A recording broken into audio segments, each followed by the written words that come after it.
पाउल कहती ईश्वर आमको अभिषेक करियछंती ओ तांको आत्मांक द्वारा मुद्रांकित करिछंती। मुद्रांकितर अर्थ कौन? सिथिर अर्थ है आमे निजर नहु किंतु कर्तांकर अटु, तांको इच्छा अनुसार कार्य करिबा। प्रश्न है आमे कौन ईश्वर को इच्छा अनुसार कार्य करुचु कि? ईश्वर जहाँ आम जीवन रु चाहती आमे कौन ताहा करुचु कि? मधुर वाक्य चला पथे साजे दीप अमरी चरण अलिभा आलोक देई जीवनर प्रतिपदे जीवनर प्रतिपदे बढ़ाए से सत्य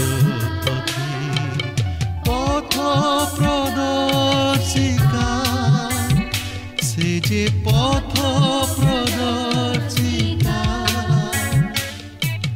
पथ प्रदर्शिका पथ प्रदर्शिका।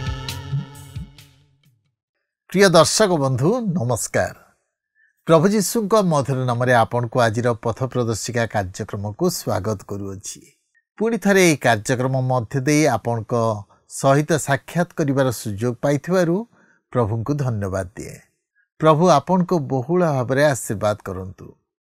यह आम प्रार्थना जे ईश्वर को वाक्य आपण को जीवन रे महान कार्य साधन करू, जेपरी आपण ए मंद जगत रे ख्रीष्टन को ज्योति स्वरूपे कार्य करि परिबे। आपण को अनुभूति निश्चय आमको जणाइबे। आमे आपण को फोन कॉल रो अपेक्षा रे अछु। आमे गत पाठ रे अध्ययन करुथुलु जे पाउल विभिन्न प्रकार समस्या परीक्षार सम्मुखीन होइतिले। करंथीर लोक माने समालोचना करुथिले ओ से सेवा कार्य विषय विभिन्न प्रकार ताड़नार सम्मुखीन होइतिले। आमे समस्यार सम्मुखीन हवा किंतु ईश्वर का सांत्वना मध्य अनुभव करि परिबा। पाउल कहउछंती आमे जिते अधिक कष्ट और दुख जंत्रणा मध्य दे जाऊ सेतिकी सांत्वना पाइबा। तेणु आमे गत पाठरे देखिथिलु आम जंत्रणा दुख जेते अधिक आम सांत्वना सेतिकी अधिक। आज अध्ययन रे पाउल तांको सेवा कार्य विषय कहवाकू जाई कहउछंती मो विश्वस्तता और सरलता सहित तुम मान निकट को लिखिथिली। समान को निकट को से लिखिथिले और प्रश्न करुछंती। तांको यात्रा मध्य मनुष्यर ज्ञान अनुଯାयी नथिला, पवित्र आत्मा को चालना रे से यात्रा करुथिले। से सांसारिक मनुष्य भाव रे तांको योजना परिवर्तन करू नथिले। से सांसारिक मनुष्य अनुसार करू नथिले, ईश्वर को इच्छा अनुसार करूछंती।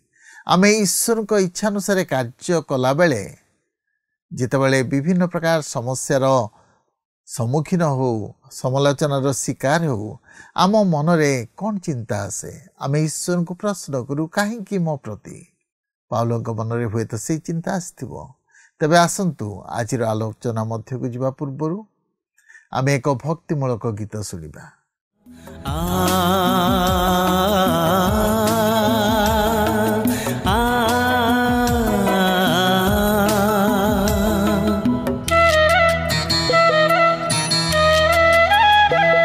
प्रभु जीशुंकर जहा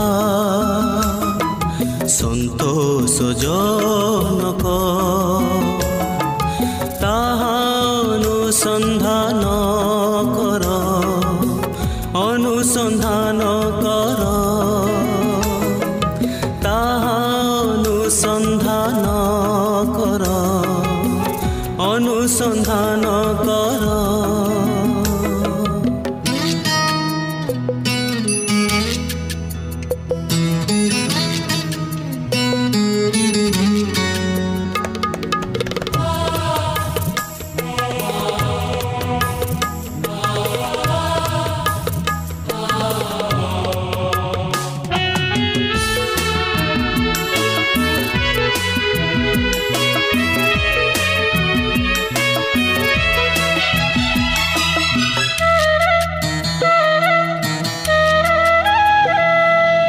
পবিত্রতার সৌন্দর্যে বিভূষিত হুয়া,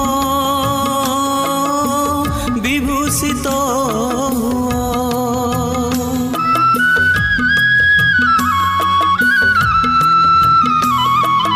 পবিত্রতার সৌন্দর্যে বিভূষিত হুয়া, বিভূষিত হুয়া। অন্ধকার জগতরে দীপ্তিমতী হুয়া, দীপ্তিমতী হুয়া। আলোকর সন্তান সম আচরণ কর, প্রভু যীশুଙ୍କର যাহা সন্তোষ জনক, তাহা অনুসন্ধান কর, অনুসন্ধান কর।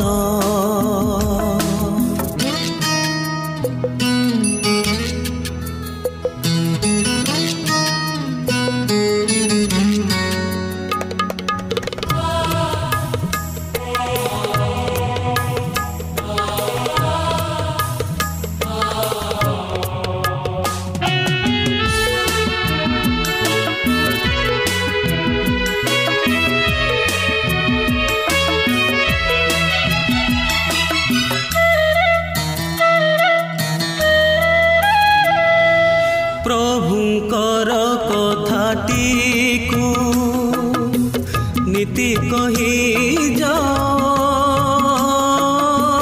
ନୀତି କହି ଯାଅ।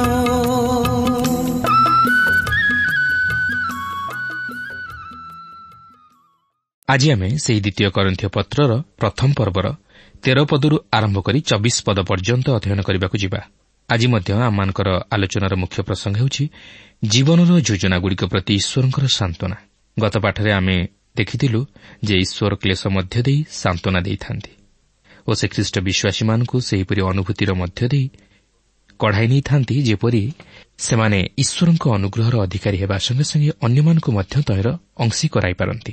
ଅନ୍ୟମାନଙ୍କୁ ମଧ୍ୟ ସେମାନଙ୍କର କ୍ଲେଶର ସମୟରେ ସାନ୍ତ୍ୱନା ଦେଇପାରନ୍ତି, କାରଣ କ୍ଲେଶ ଭୋଗ କରିବା ହେଉଛି ଈଶ୍ୱରଙ୍କ ଅନୁଗ୍ରହ ଓ ଏହା ଖ୍ରୀଷ୍ଟ ବିଶ୍ୱାସୀ ଜୀବନରେ ଅନେକ ଉତ୍ତମ ବିଷୟ ସାଧନ କରିଥାଏ, ଯଦ୍ୱାରା ସେ ଅନ୍ୟକୁ ମଧ୍ୟ ସେଥିର ଅଂଶୀ କରାଇବା ନିମନ୍ତେ ସମର୍ଥ ହୋଇଥାଏ।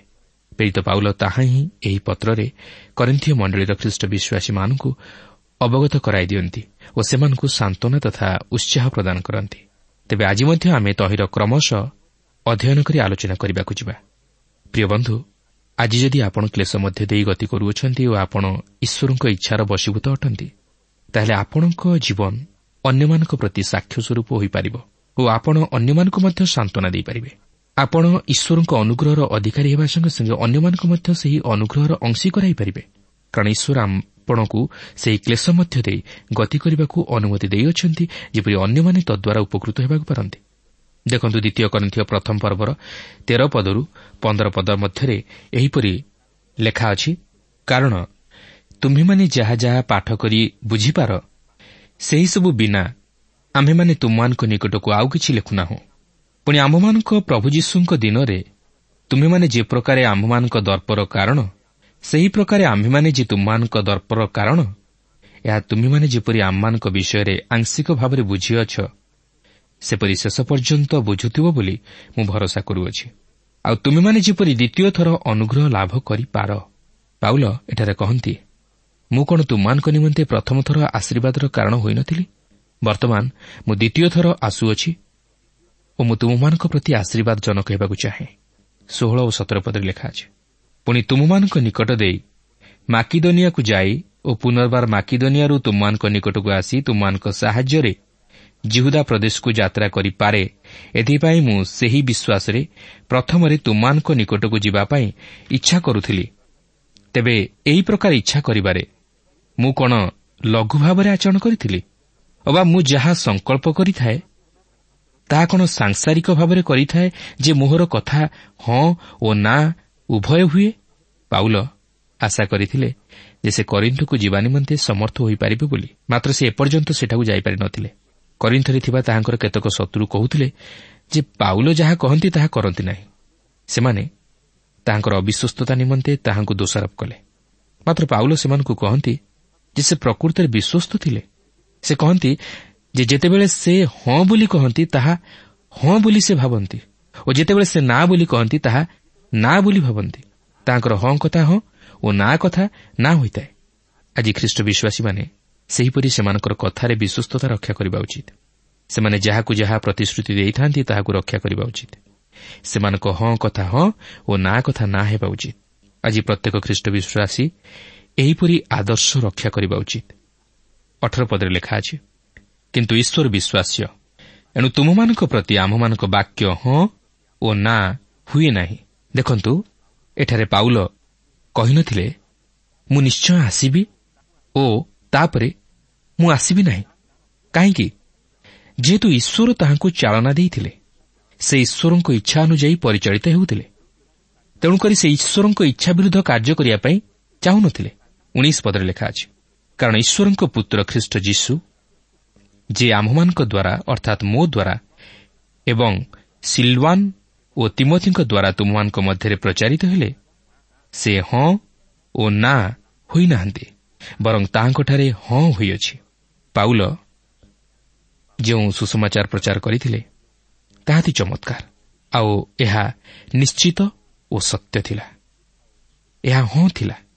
ସୁସମାଚାର ଏପରି ଏକ ବିଷୟ ଯାହାକି ଈଶ୍ୱର ଆମମାନଙ୍କ ନିମନ୍ତେ ତାହା ସାଧନ କରିଅଛନ୍ତି। ଏହା ଶୁଭ ସମ୍ବାଦ। ଆମମାନଙ୍କର କେବଳ ବିଶ୍ୱସ୍ତ ଈଶ୍ୱର ନାହାନ୍ତି, ମାତ୍ର ଆମମାନଙ୍କର ନିଶ୍ଚିତ ପ୍ରଭୁ ଯୀଶୁଖ୍ରୀଷ୍ଟ ମଧ୍ୟ ଅଛନ୍ତି, ଯାହାଙ୍କର ହଁ କଥା ହଁ ଓ ନା କଥା ନା ଅଟେ। ଓ ସେ ମଧ୍ୟ ଚାହାନ୍ତି ଆମମାନଙ୍କର ହଁ କଥା ହଁ ହେଉ ଓ ନା କଥା ନା ହେଉ। 20 ପଦରେ ଲେଖା ଅଛି, ଜଣୁ ଈଶ୍ୱରଙ୍କର ଯେତେ ପ୍ରତିଜ୍ଞା ସେ ସମସ୍ତର ହଁ ତାହାଙ୍କଠାରେ ଅଛି।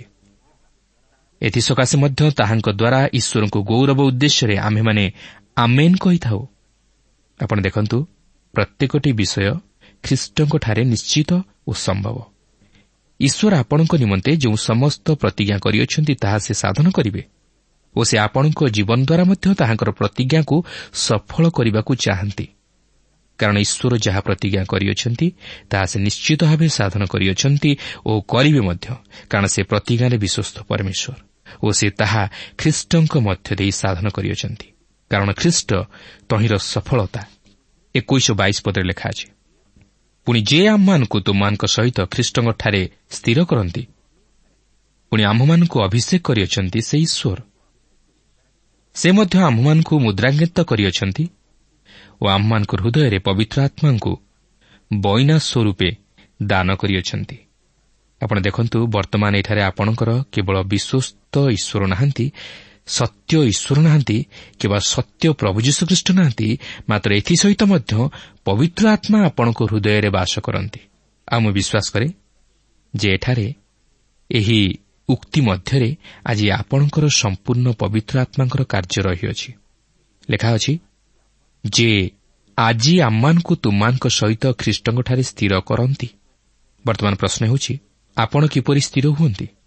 ଯେତେବେଳେ ପାଉଲ ତାହାଙ୍କର ପ୍ରଥମ ପତ୍ର ଏହି କରିନ୍ଥୀୟ ମଣ୍ଡଳୀ ନିକଟକୁ ଲେଖିଥିଲେ, ସେତେବେଳେ ସେ ସେମାନଙ୍କ ବିଶ୍ୱାସର ଅସ୍ଥିରତା ଦେଖି ଶେଷରେ ସେ ସେମାନଙ୍କ ନିକଟକୁ ଏହିପରି ଲେଖିଥିଲେ, ଯାହାକି ପ୍ରଥମ କରିନ୍ଥୀୟ 15 ପର୍ବର 58 ପଦରେ ଲେଖା ଅଛି, ଅତଏବ ହେ ମୋର ପ୍ରିୟ ଭାଇମାନେ, ପ୍ରଭୁଙ୍କ ସେବାରେ ତୁମମାନଙ୍କ ପରିଶ୍ରମ ନିଷ୍ଫଳ ନୁହେଁ। ଏହା ଜାଣି ପ୍ରଭୁଙ୍କ କାର୍ଯ୍ୟରେ ସୁସ୍ଥିର ଓ ଅଟଳ ରହି ସର୍ବଦା ଅଧିକରୁ ଅଧିକତର ଯତ୍ନବାନ ହୁଅ। ତେବେ ସେହି ସୁସ୍ଥିର ରହିବାର ଅର୍ଥ କ'ଣ? ଆମେ ବିଶ୍ୱାସ କରୁ ଯେ ତାହା ହେଉଛି ପବିତ୍ର ଆତ୍ମାଙ୍କର କାର୍ଯ୍ୟ। ପ୍ରଥମତଃ ପବିତ୍ର ଆତ୍ମା ହୃଦ୍ବୋଧ ଜାତ କରାନ୍ତି। ପ୍ରଭୁ ଯୀଶୁ କହନ୍ତି, ପବିତ୍ର ଆତ୍ମା ଯେତେବେଳେ ଏହି ଜଗତକୁ ଆଗମନ କରିବେ, ସେ ପ୍ରଥମେ ପାପ, ଧାର୍ମିକତା ଓ ବିଚାର ବିଷୟରେ ହୃଦ୍ବୋଧ ଜାତ କରାଇବେ। ଏହାପରେ ସେ ଦ୍ୱିତୀୟ ବିଷୟଟି ସାଧନ କରିବେ, ଆଉ ତାହା ହେଉଛି ପୁନର୍ଜନ୍ମ।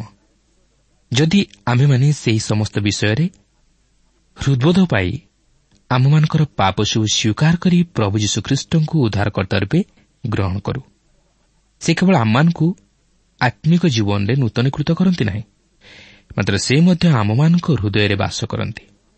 ସେ କେବଳ ଆମମାନଙ୍କ ହୃଦୟରେ ବାସ କରନ୍ତି ନାହିଁ, ସେ ମଧ୍ୟ ଆମମାନଙ୍କୁ ପବିତ୍ର ଆତ୍ମାରେ ବାପ୍ତିଜିତ କରାନ୍ତି। ତେବେ ଏଠାରେ ଏହି ବିଷୟଟି ଅତି କୌତୁହଳଜନକ, ଯାହାକି ପାଉଲ ଏହିପରି କହନ୍ତି, ପୁଣି ଯେ ଆମମାନଙ୍କୁ ତୁମମାନଙ୍କ ସହିତ ଖ୍ରୀଷ୍ଟଙ୍କଠାରେ ସ୍ଥିର କରନ୍ତି, ପୁଣି ଆମ୍ଭମାନଙ୍କୁ ଅଭିଷେକ କରିଅଛନ୍ତି, ସେ ଈଶ୍ୱର। ସେହି ଈଶ୍ୱର କିଏ? ପବିତ୍ର ଆତ୍ମା ଈଶ୍ୱର। ତେବେ ପବିତ୍ର ଆତ୍ମାଙ୍କ କାର୍ଯ୍ୟ ବିଷୟ ନେଇ କହିବା ସମୟରେ ପାଉଲ ବର୍ତ୍ତମାନ କାଳକୁ ବ୍ୟବହାର କରନ୍ତି। ଏହା ହିଁ ଆଜି ପବିତ୍ର ଆତ୍ମା ଆପଣଙ୍କ ନିମନ୍ତେ ସାଧନ କରୁଅଛନ୍ତି। ସେ ଆପଣଙ୍କ ହୃଦୟରେ ହୃଦବୋଧ ଜାତ କରାନ୍ତି। ସେ ଆପଣଙ୍କୁ ପୁନର୍ଜନ୍ମ ପ୍ରଦାନ କରନ୍ତି ଓ ସେ ଆପଣଙ୍କ ହୃଦୟରେ ବାସ କରନ୍ତି ଓ ସେ ଆପଣଙ୍କୁ ପବିତ୍ର ଆତ୍ମାରେ ବାପ୍ତିସ୍ମ ଦିଅନ୍ତି। ଲେଖା ଅଛି, ପୁଣି ଯେ ଆମମାନଙ୍କୁ ତୁମ୍ଭମାନଙ୍କ ସହିତ ଖ୍ରୀଷ୍ଟଙ୍କଠାରେ ଅଭିଷେକ କରିଅଛନ୍ତି, ସେହି ଈଶ୍ୱର। ବର୍ତ୍ତମାନ ଏହି ପବିତ୍ର ଆତ୍ମାରେ ଅଭିଷେକ ହେବା ବିଷୟକୁ ଉପେକ୍ଷା କରାଯାଏ। ଏହାର ସତ୍ୟତା ଉପରେ ବିଶେଷ ଗୁରୁତ୍ୱ ଦିଆଯାଇ ନ ଥାଏ। ପ୍ରଥମ ଯୋହନ 2:20 ଲେଖା ଅଛି, ଆଉ ତୁମେମାନେ ସେହି ପବିତ୍ର ବ୍ୟକ୍ତିଙ୍କଠାରୁ ଅଭିଷେକ ପାଇଥିବାରୁ ତୁମେ ସମସ୍ତେ ଜ୍ଞାନପ୍ରାପ୍ତ ହୋଇଅଛ। ଏହି ଅଭିଷେକ ପାଇବା ଦ୍ୱାରା ପବିତ୍ର ଆତ୍ମା ଆମମାନଙ୍କୁ ସମସ୍ତ ସତ୍ୟରେ ପରିଚାଳିତ କରାନ୍ତି ଓ କଢ଼ାଇ ନିଅନ୍ତି। ଏପରିକି ପ୍ରଥମ ଯୋହନ 2:27 ଲେଖା ଅଛି, କିନ୍ତୁ ତୁମେମାନେ ତାହାଙ୍କଠାରୁ ଯେଉଁ ଅଭିଷେକ ପାଇଅଛ, ତାହା ତୁମମାନଙ୍କଠାରେ ରହିଅଛି। ପୁଣି କେହି ଯେ ତୁମମାନଙ୍କୁ ଶିକ୍ଷା ଦେବ, ଏହା ତୁମମାନଙ୍କର ଆବଶ୍ୟକ ନାହିଁ, ମାତ୍ର ତାହାଙ୍କଠାରୁ ସେହି ଅଭିଷେକ ତୁମମାନଙ୍କୁ ସମସ୍ତ ବିଷୟରେ ଯେଉଁ ଶିକ୍ଷା ଦିଏ, ତାହା ସତ୍ୟ ଅଟେ, ମିଥ୍ୟା ନୁହେଁ। ଏଣୁ ସେହି ଶିକ୍ଷା ଅନୁସାରେ ତାହାଙ୍କଠାରେ ରୁହ। ତେଣୁ ଏହି ପବିତ୍ର ଆତ୍ମାଙ୍କର କାର୍ଯ୍ୟ ଅତି ଗୁରୁତ୍ୱପୂର୍ଣ୍ଣ। ଏହି ପବିତ୍ର ଆତ୍ମା ଆପଣଙ୍କୁ ଶିକ୍ଷା ଦିଅନ୍ତି ଓ ଈଶ୍ୱରଙ୍କ ବାକ୍ୟର ନିଗୂଢ଼ ବିଷୟକୁ ଆପଣଙ୍କ ନିକଟରେ ପ୍ରକାଶ କରିଦିଅନ୍ତି। ସେହି କାରଣରୁ ଏହି ପବିତ୍ର ଧର୍ମଶାସ୍ତ୍ର ଏକ ଆଶ୍ଚର୍ଯ୍ୟ ପୁସ୍ତକ। ପ୍ରଭୁ ଯୀଶୁଖ୍ରୀଷ୍ଟ ତାଙ୍କର ନିଜ ଲୋକମାନଙ୍କୁ ଏହିପରି କହିଲେ, ଯାହାକି ଯୋହନ 16:12 ଓ 13 ଏହିପରି ଲେଖା ଅଛି, ମୋହର ତୁମମାନଙ୍କୁ ଆହୁରି ଅନେକ କଥା କହିବାର ଅଛି, ମାତ୍ର ତୁମେମାନେ ଏବେ ସେହିସବୁ ସହିପାର ନାହିଁ।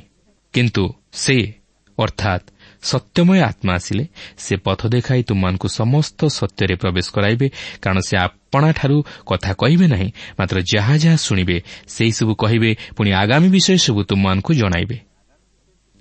ସେହି ପବିତ୍ର ଆତ୍ମା ଆପଣଙ୍କୁ ସମସ୍ତ ସତ୍ୟରେ ପରିଚାଳିତ କରାଇବାକୁ ଚାହାନ୍ତି। ଆହୁରି ମଧ୍ୟ ପାଉଲ କହନ୍ତି, ସେ ମଧ୍ୟ ଆମମାନଙ୍କୁ ମୁଦ୍ରାଙ୍କିତ କରିଅଛନ୍ତି। ତାହା ପବିତ୍ର ଆତ୍ମାଙ୍କର ଏକ ଚମତ୍କାର କାର୍ଯ୍ୟ। ସେଥିପାଇଁ ଏଫିସି 4:30 ଲେଖା ଅଛି, ଆଉ ଈଶ୍ୱରଙ୍କ ଯେଉଁ ପବିତ୍ର ଆତ୍ମାଙ୍କ ଦ୍ୱାରା ତୁମେମାନେ ମୁକ୍ତି ଦିବସ ନିମନ୍ତେ ମୁଦ୍ରାଙ୍କିତ ହୋଇଅଛ, ତାହାଙ୍କୁ ଦୁଃଖ ଦିଅ ନାହିଁ। ପ୍ରିୟ ବନ୍ଧୁ, ପବିତ୍ର ଆତ୍ମା ଆପଣଙ୍କ ଉପରେ ଏକ ମୁଦ୍ରାଙ୍କ ଦେଇଅଛନ୍ତି, ଯେପରି ସେ ଆପଣଙ୍କୁ ଈଶ୍ୱରଙ୍କର ବୋଲି ଦେଖାଇ ଦେବାକୁ ଚାହାନ୍ତି। ଯଦି ଆପଣ ପ୍ରକୃତରେ ଜଣେ ଖ୍ରୀଷ୍ଟ ବିଶ୍ୱାସୀ, ଆପଣ ଯଦି ତାହାଙ୍କର ଛୋଟ ମିଶ, ତାହେଲେ ଆପଣ ବିନଷ୍ଟ ହେବେ ନାହିଁ। ହଁ, ଆପଣ ତାହାଙ୍କଠାରୁ ଦୂରକୁ ଚାଲିଯାଇପାରନ୍ତି, ମାତ୍ର ସେ ଆପଣଙ୍କୁ ଖୋଜି ବାହାର କରି ଆଣିବେ। ଏହି ପବିତ୍ର ଆତ୍ମାଙ୍କୁ ସେହି ଲୋକ ସୁସମାଚାର ମଧ୍ୟରେ ଏକ ଦୃଷ୍ଟାନ୍ତ ମଧ୍ୟ ଦେଇ ଉପସ୍ଥାପିତ କରାଯାଇଅଛି, ଯାହାକି ଜଣେ ସ୍ତ୍ରୀ ଲୋକ ସେହି ହଜିଯାଇଥିବା ମୁଦ୍ରାଟିକୁ ଖୋଜି ନ ପାଇବା ପର୍ଯ୍ୟନ୍ତ ଘର ଝାଡ଼ିବାକୁ ଲାଗିଲା ଓ ଶେଷରେ ତାହା ପାଇଲା। ପାଉଲ ଆହୁରି କହନ୍ତି, ସେ ମଧ୍ୟ ଆମମାନଙ୍କ ହୃଦୟରେ ପବିତ୍ର ଆତ୍ମାଙ୍କୁ ବଇନା ସ୍ୱରୂପେ ଦାନ କରିଅଛନ୍ତି। ଅର୍ଥାତ୍ ଈଶ୍ୱର ଆମମାନଙ୍କୁ ଏ ପ୍ରକାର ଭାବେ ପବିତ୍ର ଆତ୍ମାଙ୍କୁ ଦାନ କରିଅଛନ୍ତି, ଯାହା ପ୍ରକାଶ କରେ ଯେ ଆଗକୁ ଆହୁରି ଅଧିକ କିଛି ଘଟିବାକୁ ଯାଉଅଛି। କାରଣ ସେହି ପ୍ରଭୁ ଯୀଶୁଖ୍ରୀଷ୍ଟ ତାହାଙ୍କର ସେହି ବହୁମୂଲ୍ୟ ରକ୍ତ ମୂଲ୍ୟ ସ୍ୱରୂପେ ଦେଇ ଆମମାନଙ୍କୁ କ୍ରୟ କରିଅଛନ୍ତି, ଯାହାକି ନିଶ୍ଚିତ କରାଇଦିଏ ଏକ ଉଦ୍ଧାରପ୍ରାପ୍ତ ଆତ୍ମା ବର୍ତ୍ତମାନ ସୁରକ୍ଷା ପ୍ରଦାନ କରାଯାଇଅଛି। ଈଶ୍ୱର ପ୍ରତ୍ୟେକ ଖ୍ରୀଷ୍ଟ ବିଶ୍ୱାସୀ ହୃଦୟରେ ସେହି ପବିତ୍ର ଆତ୍ମାକୁ ଦାନ କରିଅଛନ୍ତି। ସେ ହେଉଛନ୍ତି ଆମମାନଙ୍କର ବଇନା ସ୍ୱରୂପ। ସେ ଖ୍ରୀଷ୍ଟ ବିଶ୍ୱାସୀର ହୃଦୟକୁ ଆସିଅଛନ୍ତି, ଯେପରି ସେହି ବିଶ୍ୱାସୀ ତାହାର ଅନୁଭୂତି ମଧ୍ୟ ଦେଇ ଈଶ୍ୱରଙ୍କ ପରିପୂର୍ଣ୍ଣତାକୁ ଧାରଣ କରିବାକୁ ପାରେ। ଆପଣ ଆଜି କ'ଣ ଚାହାନ୍ତି? ଆପଣ ଜାଣନ୍ତି, ଈଶ୍ୱର ଦୟାରେ ମହାନ, ସେ ଦୟାଳୁ ପିତା। ଆପଣ ତାହାଙ୍କ ନିକଟକୁ ଯାଆନ୍ତୁ ଓ ସେହି ଅନୁଗ୍ରହ ଭିକ୍ଷା କରନ୍ତୁ। ଆପଣ କ'ଣ ଶକ୍ତି ଚାହାନ୍ତି? ଆପଣ କ'ଣ ଆନନ୍ଦ ଚାହାନ୍ତି? ଆପଣ କ'ଣ ଜ୍ଞାନ ଚାହାନ୍ତି? ଆପଣ କ'ଣ ସାହାଯ୍ୟ ଚାହାନ୍ତି? ଏହି ସମସ୍ତ ବିଷୟ ସାନ୍ତ୍ୱନାଜନକ। ସେ ସମସ୍ତର ସାନ୍ତ୍ୱନାଦାତା ଈଶ୍ୱର। ପାଉଲ ତାହା ଜାଣିଥିଲେ, ସେ ତାହା ଅନୁଭବ କରିଥିଲେ। ପ୍ରିୟ ବନ୍ଧୁ, ଆଜି ଆମମାନେ କାହାର ସାନ୍ତ୍ୱନା ଚାହୁଁ? ଅନେକ ସମୟରେ ଆମମାନେ ସାନ୍ତ୍ୱନା ପାଇବା ନିମନ୍ତେ ମନୁଷ୍ୟ ନିକଟକୁ ଯାଉ, ମନୁଷ୍ୟ ନିକଟରେ ନିଜର ଦୁଃଖର କଥା ଜଣାଉ। କିନ୍ତୁ ଆମେ କେବେ ହେଲେ ପ୍ରଭୁଙ୍କ ନିକଟକୁ ଯାଇଛୁ? ପ୍ରଭୁଙ୍କ ନିକଟରେ ନିଜର ସମସ୍ୟା ଜଣାଇଛୁ? ପ୍ରଭୁଙ୍କଠାରୁ ଆମମାନେ ସାନ୍ତ୍ୱନା ପାଇବା ପାଇଁ ଚାହିଁଛୁ? ଯଦି ଆମେ ତାହା କରୁ, ତାହେଲେ ଆମମାନେ ନିଶ୍ଚିତ ଭାବରେ ପ୍ରଭୁଙ୍କଠାରୁ ସାନ୍ତ୍ୱନା ପାଇବା। କାରଣ ସେ ଆମମାନଙ୍କର ଦୁଃଖହାରୀ ପିତା, ସେ ଆମମାନଙ୍କର ଅଭାବ ମୋଚନ ପିତା, ସେ ଆମମାନଙ୍କର ସମସ୍ୟା ସମାଧାନକାରୀ ପିତା। ତାହେଲେ ଆମେ କାହିଁକି ମନୁଷ୍ୟମାନଙ୍କ ନିକଟକୁ ଯିବା? ହଁ, ଆମେ ମନୁଷ୍ୟକୁ ନିଜର ଦୁଃଖ ଜଣାଇପାରୁ, ମନୁଷ୍ୟଠାରୁ ସାନ୍ତ୍ୱନା ଅପେକ୍ଷା କରିପାରୁ, କିନ୍ତୁ ମନୁଷ୍ୟ ଆମମାନଙ୍କର ସମସ୍ୟା ସମାଧାନ କରିପାରିବ ନାହିଁ କି ମନୁଷ୍ୟ ଆମମାନଙ୍କୁ ସାନ୍ତ୍ୱନା ଦେଇପାରିବ ନାହିଁ। ଆମମାନଙ୍କର ସମସ୍ୟା ସମାଧାନକାରୀ, ଆମମାନଙ୍କର ସାନ୍ତ୍ୱନାଦାତା ହେଉଛନ୍ତି ଈଶ୍ୱର। ଆଉ ସେ ପ୍ରଭୁ ଯୀଶୁଖ୍ରୀଷ୍ଟଙ୍କ ମଧ୍ୟ ଦେଇ ଆମମାନଙ୍କୁ ସାନ୍ତ୍ୱନା ଦିଅନ୍ତି, ଆମମାନଙ୍କ ସହିତ କଥା କୁହନ୍ତି। ଏହାପରେ ପ୍ରଥମ ପର୍ବର 23 ପଦରେ ଏହିପରି ଲେଖା ଅଛି, କିନ୍ତୁ ମୁଁ ଈଶ୍ୱରଙ୍କୁ ସାକ୍ଷୀ ମାନି ମୋ ପ୍ରାଣର ଶପଥ କରୁଅଛି ଯେ ତୁମମାନଙ୍କ ପ୍ରତି ଦୟା ବହି ମୁଁ କରିନ୍ଥକୁ ପୁନର୍ବାର ଯାଇନାହିଁ। ପାଉଲ କହନ୍ତି ଯେ ଯଦି ସେ ପୂର୍ବରୁ ଆସିଥାନ୍ତେ, ତାହେଲେ ସେ ତାହାଙ୍କର ପ୍ରଥମ ପତ୍ରରେ ଯାହା କରିଥିଲେ ତାହା ସେ ସାଧନ କରିଥାନ୍ତେ। ଆପଣ ଦେଖିସାରିଛନ୍ତି ଯେ ସେହି ପ୍ରଥମ ପତ୍ରଟି ସମସ୍ତ ତ୍ରୁଟିପୂର୍ଣ୍ଣ ବିଷୟର ସଂଶୋଧନ ନେଇ ପରିପୂର୍ଣ୍ଣ। ପାଉଲ ପ୍ରକୃତରେ ସେହି ପ୍ରଥମ ପତ୍ରରେ ଅତି କଠୋର ହୋଇଥିଲେ। ତେଣୁକରି ସେ କହନ୍ତି, ଯଦି ମୁଁ ଆସିଥାନ୍ତି, ତାହେଲେ ମୁଁ ତୁମମାନଙ୍କ ସହିତ ଅତି କଠୋର ହୋଇଥାନ୍ତି। ମାତ୍ର ମୁଁ ତୁମମାନଙ୍କୁ ତହିଁରୁ ବଞ୍ଚିତ କରିବାକୁ ଚାହିଁଥିଲି। ମୁଁ ଚାହିଁଥିଲି ଯେପରି ତୁମେମାନେ ନିଜେ ନିଜେ ସେହି ସବୁର ସଂଶୋଧନ କର। ପ୍ରିୟ ବନ୍ଧୁ, ପ୍ରଭୁ ଚାହାନ୍ତି ଯେପରି ଆମମାନେ ନିଜେ ନିଜେ ନିଜର ତ୍ରୁଟିକୁ ସଂଶୋଧନ କରୁ। ଆମମାନେ ଅପେକ୍ଷା କରିବା ଉଚିତ ନୁହେଁ ଯେ କେହି ଜଣେ ଆମମାନଙ୍କୁ ଆମମାନଙ୍କର ଦୋଷ ତ୍ରୁଟିକୁ ଦେଖାଇବ, ଆମମାନଙ୍କୁ ସଂଶୋଧନ କରିବ। କିନ୍ତୁ ଆମମାନେ ସେଥି ନିମନ୍ତେ କ'ଣ ସଚେତନ ଅଛୁ କି? ପାଉଲ ସେହି ବିଷୟ ସେମାନଙ୍କୁ ଜଣାଇ ଦିଅନ୍ତି। ଏହାପରେ ପ୍ରଥମ ପର୍ବର 24 ପଦରେ ଲେଖା ଅଛି, ତୁମମାନଙ୍କ ବିଶ୍ୱାସ ଉପରେ ଯେ ଆମମାନଙ୍କର ପ୍ରଭୁତ୍ୱ ଅଛି ତାହା ନୁହେଁ, ବରଂ ତୁମମାନଙ୍କର ଆନନ୍ଦ ନିମନ୍ତେ ତୁମମାନଙ୍କର ସହକାର୍ଯ୍ୟକାରୀ ଅଟୁ, ଯେଣୁ ବିଶ୍ୱାସରେ ତୁମେମାନେ ସ୍ଥିର ହୋଇ ରହିଅଛ। ପାଉଲ କହନ୍ତି, ମୁଁ ତୁମମାନଙ୍କ ଆତ୍ମାଗୁଡ଼ିକ ଉପରେ ପ୍ରଭୁତ୍ୱ କରିବାକୁ ଚାହେଁ ନା।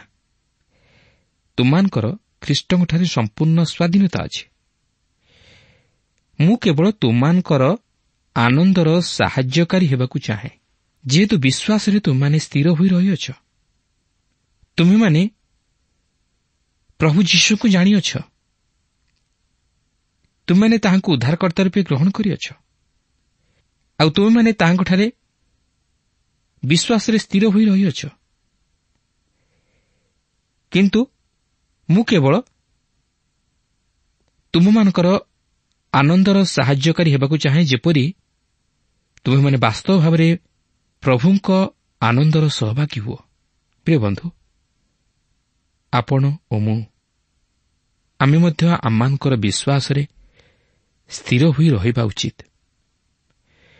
ପାଉଲ ସେମାନଙ୍କଠାରୁ ଦୂରେଇ ରହିଥିଲେ ଯେପରି ସେମାନଙ୍କର ବିଶ୍ୱାସ ଦୃଢ଼ ହେବାକୁ ପାରେ ଓ ସେମାନେ ଯେପରି ପ୍ରଭୁରେ ବଢ଼ିବାକୁ ପାରନ୍ତି।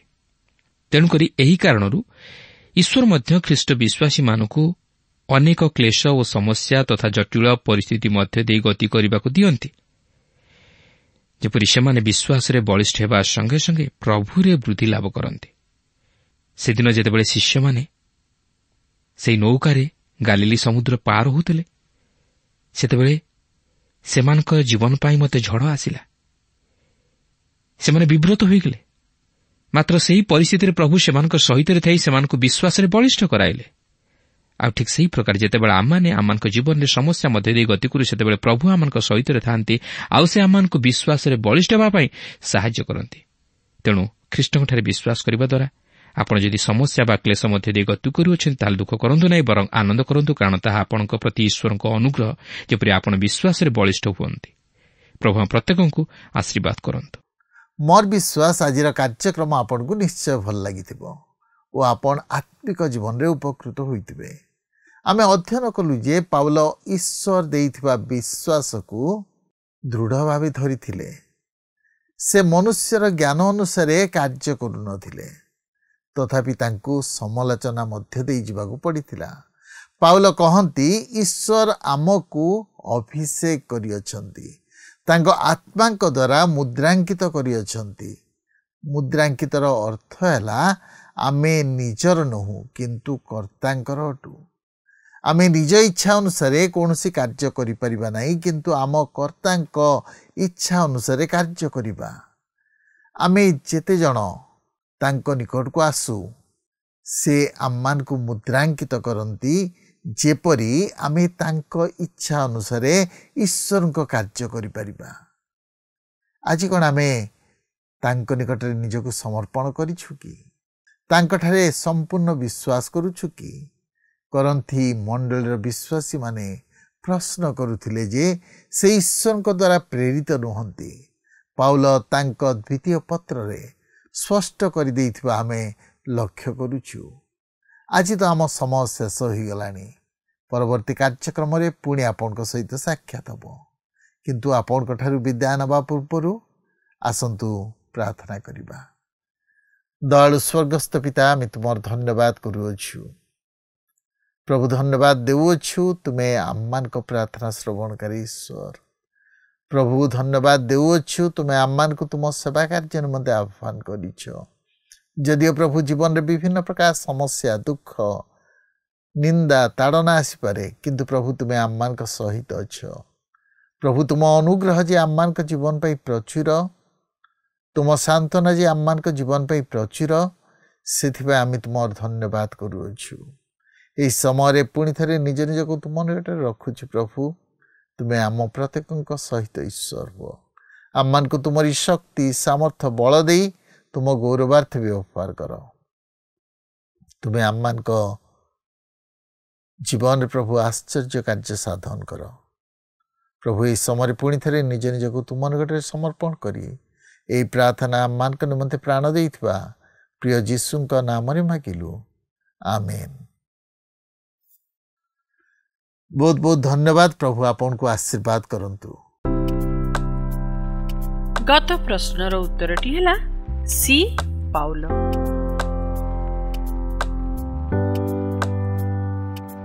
ଆଜିର ପ୍ରଶ୍ନଟି ହେଉଛି, କିଏ ଆମର ବଇନା ସ୍ୱରୂପ?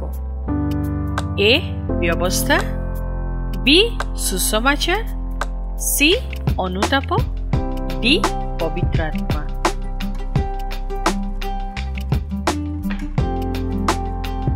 এই প্রশ্নর উত্তর আসন্তাকালি সন্ধ্যা 6টা মধ্যে option A, B, C, D মধ্যরু সঠিক উত্তর বাছি আপনার নাম ও সম্পূর্ণ ঠিকনা সহিত 9777221415 ফোন নম্বরে SMS কিংবা WhatsApp দ্বারা জଣାଇବାକୁ অনুরোধ।